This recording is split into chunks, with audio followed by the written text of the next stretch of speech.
ito tama, baybayin natin itong ano. Ay, ito po ba yung katagyan? Oo. Yan na, yung release na yan. Makikita nyo naman eh. Makikita nyo, magsisimula po tayo dito. Sa release.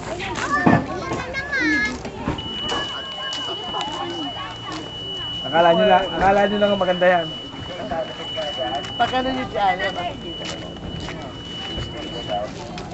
Ne, dito na daw tayo magsisimula. Ay, di lapit dito yung sabihin yung mga boards. Lapit na. Labas ang ngiti. Uy, harap ka dito, uy. Harap dito ang balsa. Oh, doon, Toy. Toy, tara, Toy. Joseph, ulit naman. Toy, mahulog. Mamang.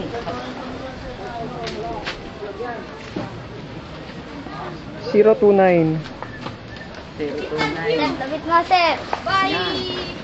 Walang natira sa dami. Special kayo ha, kayo ma'am ha. Okay, so from the Municipal Hall ng Los Baños, lumipat na tayo dito sa Barangay Si Kapitan.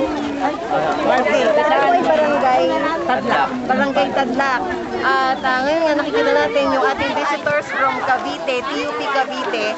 Namimigay sila ng kanilang mga naipon na relief goods from their own pocket, no? Kasi they were planning to have a seminar for their course as masteral students, pero pinili nila na ito na lang yung kanilang maging project.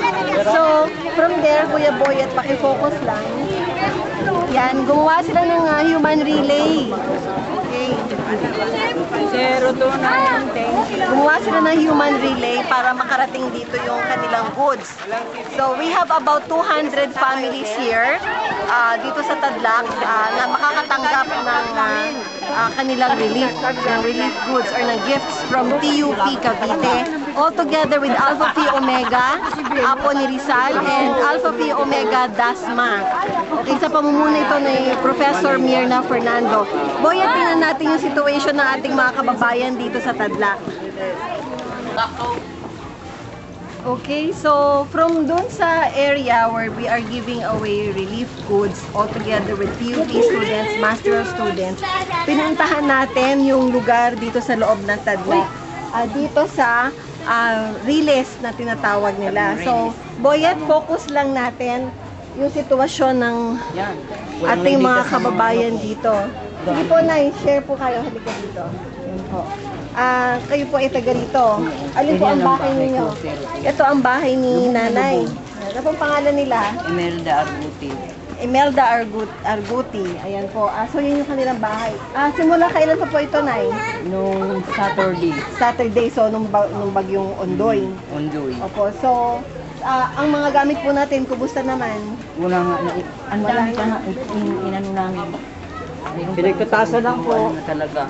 So wala silang nailigtas na gamit nila, boy. Pati mga birth certificate ng anak ko. Lahat, pati yun ang mahalaga no, sa ating Wala nga mga, pang ano, pati pang sa pangyayaring ito.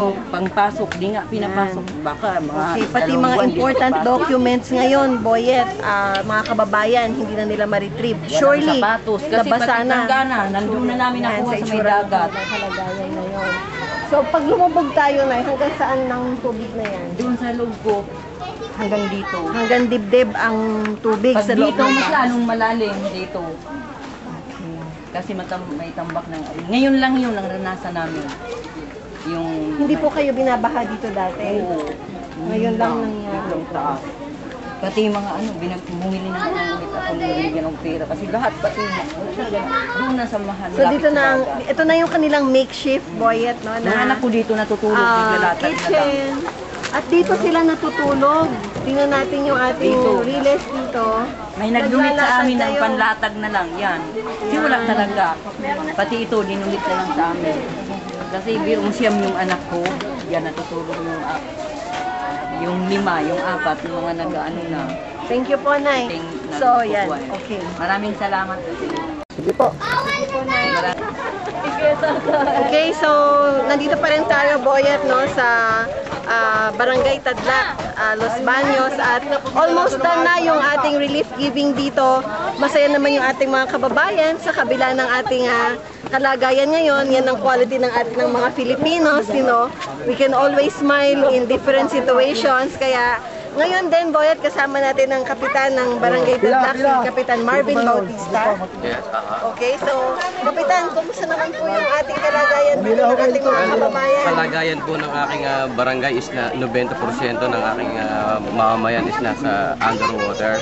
So ako pinagpapasalamat dumating sa atin katulad ng itong grupo, yung mga taga-TUP at iba pang grupo.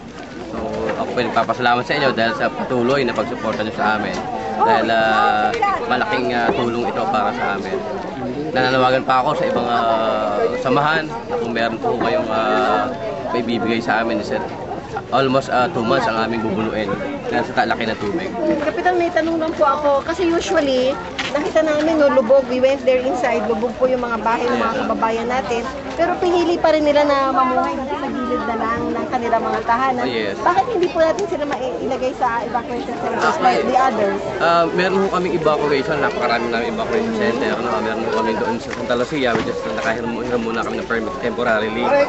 So ngayon, yung mga taga-Riles, ini-encourage na yung mga mutaroon. Although napuno na rin, talagang pinapilit na rin lang dito tumira sa Riles. Kasi yung So mga ito naman po ay choice nila. Oo, tsaka yung hanap buhay na andito rin. Na nandito, Mga hindi gamit, nila maiwan. mga gamit nila.